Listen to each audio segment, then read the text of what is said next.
తేజ గారు దొంగ అన్నారు. ఆయన ట్రిక్స్ ప్లే చేస్తున్నాడు. విజయ్ ప్రసాద్ రెడ్డి గారు. ఈరోజు అతనితోనే అతనిని ఇంటికి పిలవటం. ఇప్పుడు దొంగతో మనం కలిస్తే మనల్ని కూడా ఏమంటారు? మరి అలాంటప్పుడు నోటి దూల వచ్చినట్లు ఒకరి మీద ఆరోపణ చేయటం, కన్విన్స్ అయిపోయి మళ్ళీ అతనితో కలిసిపోవటం. ఇది సర్వ సమాజానికి మీరు ఇచ్చే సమాచారం ఏంటి? మతోన్మాదులు ఆ యొక్క విషయం మీద వాళ్ళు ఎంత ఆనందపడి ఉంటారండి. సిగ్గు లేదు మీకు నిజంగా. కనీసం ఇంకిత జ్ఞానం లేదు.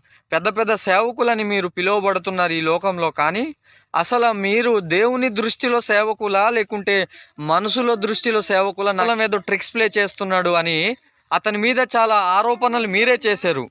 మళ్ళేమో అతనితో మీరే కలిశారు. ఆయనేమో అలా ట్రిక్స్ ప్లే చేయడం అది వాక్యానుసారమేనా అని మీరు అడిగారా?